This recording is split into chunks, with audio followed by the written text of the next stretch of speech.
अखिल वीर शैव लिंगायत महासंघ के राष्ट्रीय कार्याध्यक्ष डॉक्टर विजय जंगम स्वामी ने नई सरकार के समक्ष रखे कई प्रस्ताव। अखिल वीर शैव लिंगायत महासंघ के राष्ट्रीय कार्याध्यक्ष डॉक्टर विजय जंगम स्वामी ने पत्रकारों से हुई वार्तालाप में कई महत्वपूर्ण विषयों को सामने रखा। उन्होंने कहा कि महाराष्ट्र में बनने वाली नई सरकार में हमारे समाज का एक प्रतिनिधि जरूर होना चाहिए। उनके अनुसार सभी पार्टियों ने लिंगायत समाज के नेताओं को टिकट दिया था, जिनमें से लगभग हर पार्टी में कोई न कोई जीता है। इसके अलावा महासंघ की ओर अखिल वीर शैव लिंगायत महासंघ के राष्ट्रीय कार्याध्यक्ष डॉक्टर विजय जंगम स्वामी ने नई सरकार के समक्ष रखे कई प्रस्ताव। अखिल वीर शैव लिंगायत महासंघ के राष्ट्रीय कार्याध्यक्ष डॉक्टर विजय जंगम स्वामी ने पत्रकारों से हुई वार्तालाप में कई महत्वपूर्ण विषयों को सामने रखा। उन्होंने कहा कि महाराष्ट्र में बनने वाली नई सरकार में हमारे समाज का एक प्रतिनिधि जरूर होना चाहिए। उनके अनुसार सभी पार्टियों ने लिंगायत समाज के नेताओं को टिकट दिया था, जिनमें से लगभग हर पार्टी में कोई न कोई जीता है। इसके अलावा महासंघ की ओर से दिसंबर में आयोजित एजुकेशन शिविर की जानकारी उन्होंने दी। अंत में उन्होंने ये भी बताया कि हिंदू विरोधी बयान देने वाले व्यक्ति का सम्मान करने वाले का निर्णय समूह ने यदि माफी नहीं मांगी तो उनका बहिष्कार किया जाएगा।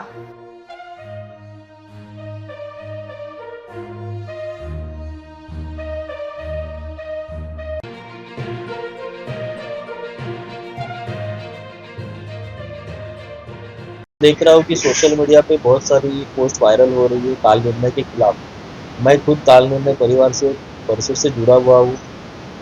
स्वर्गवासी जो ज्योतिर्भास्कर जयंतराव सालगावकर थे, उनको हम आदरणीय मानते थे, आज भी मानते हैं। लेकिन अभी सोशल मीडिया पे जो पोस्ट मैं देख रहा हूँ उसमें ऐसा प्रतीत हो रहा है कि ज्ञानेश महाराव, ये व्यक्ति जो हमेशा हिंदू देवी देवता है, हिंदू धर्म है, असंख्य श्रद्धालुओं का जो श्रद्धा स्थान है, स्वामी समर्थ महाराज जो कि अक्कलकोट निवासी है, उनके बारे में बहुत ही अलग अलग एकदम लो लेवल की भाषा उन्होंने इस्तेमाल की है, उनके ऊपर टीका टिप्पणी की है। तो ऐसे व्यक्ति को पुरस्कार देने की चेष्टा जयराज सालगावकर साहब है उनसे हुई है, बल्कि उन्होंने वो डिनाई करना चाहिए था, लेकिन फिर भी उन्होंने वो कर लिया। तो जाहिर से हमारी नाराजगी है कि ऐसे लोगों को आपके शुभ हस्त से पुरस्कार नहीं देना चाहिए था।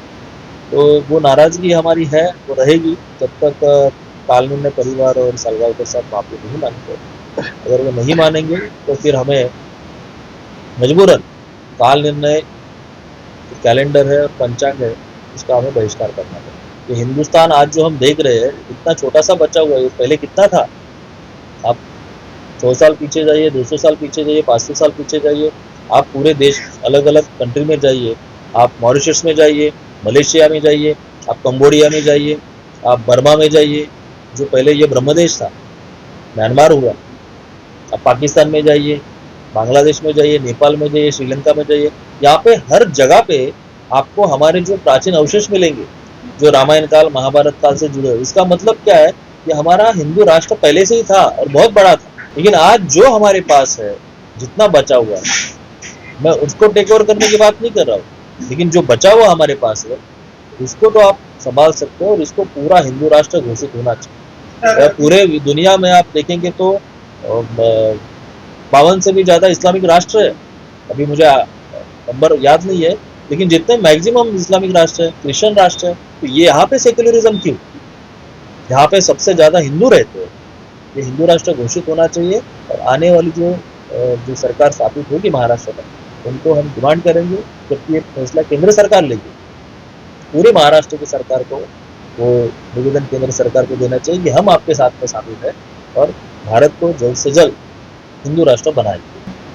अभी जो महाराष्ट्र में विधानसभा का चुनाव हुआ उसमें एक चीज़ मैंने देखी कि इतना शांततापूर्वक और बहुत ही वेल प्लान ये पूरी प्रोसेस रही और काफ़ी सारा मतलब लोगों ने बहुत बढ़ चढ़ के वोटिंग की वहाँ पे, और इतना पूरा प्रोसेस केवल जो हमारे एडमिनिस्ट्रेटिव ऑफिसर्स है, जो IAS है, IPS है, उनके बदौलत ये सब हुआ है।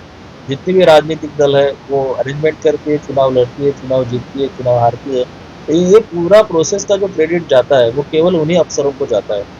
तो ये नज़र रखते हुए हमने ये सोचा कि ऐसे बहुत सारे अफसर और बनने चाहिए जो ईमानदार हो, निर्भीड़ हो, लोगों के बारे में सोचे, पब्लिक सर्वेंट बन के काम करे। तो उनके लिए हमने अखिल वीरशैव लिंगायत महासंघ और ऊर्जा फाउंडेशन दोनों ने मिलकर हमने ये फैसला लिया कि ऐसे ही पूरे महाराष्ट्र में हम सेमिनार्स ऑर्गेनाइज करेंगे कि जो स्टूडेंट्स है उनके दिमाग में जो डर है यूपीएससी एमपीएससी को लेके वो कम किया जाए।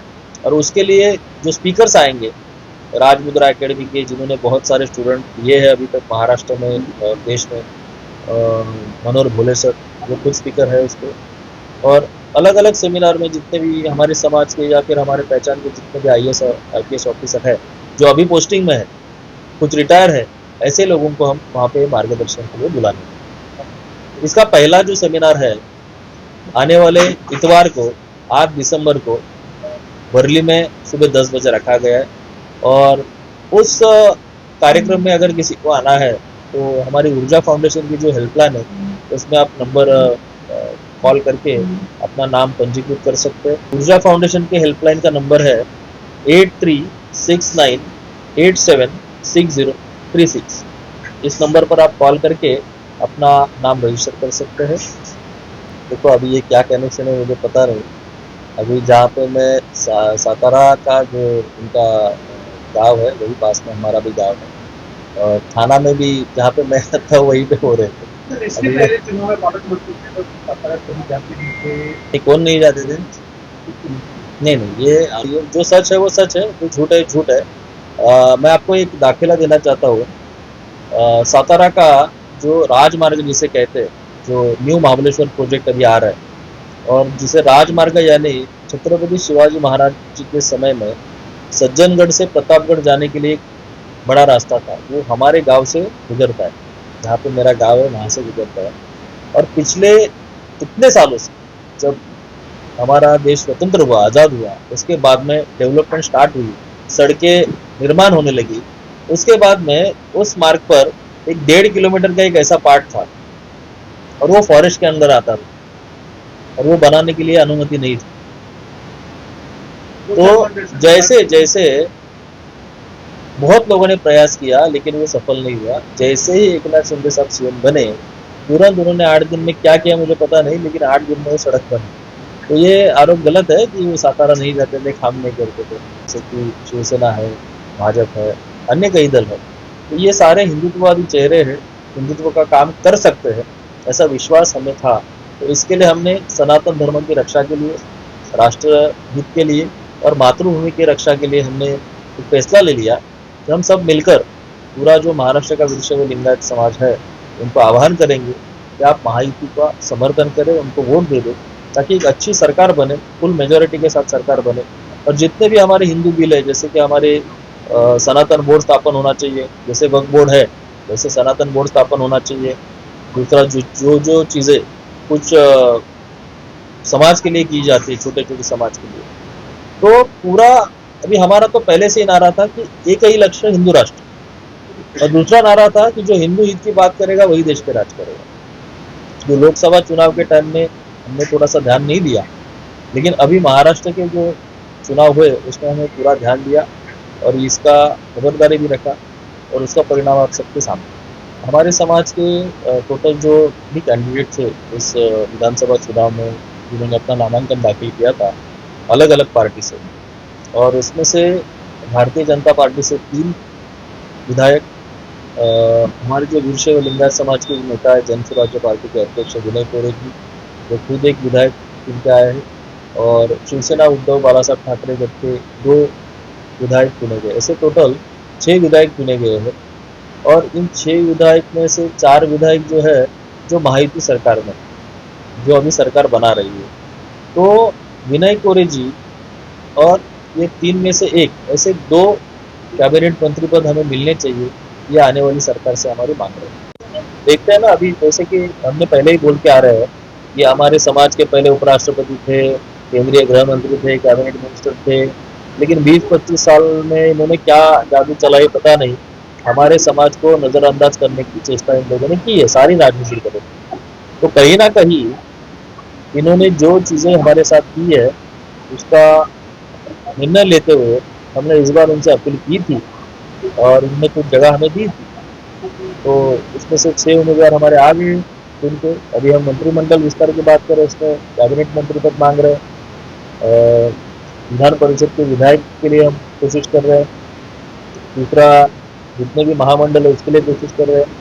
अगर ये नहीं देते हैं, अभी भी हमें साइडलाइन करने की चेष्टा करते हैं, तो फिर आने वाली जो महापालिका चुनाव है उसमें देख लेंगे, क्योंकि ऐसी महापालिका हमारे पास है, क्षेत्र है, उसमें से कम 8-10 मेयर हम बनाने की क्षमता रखते हैं।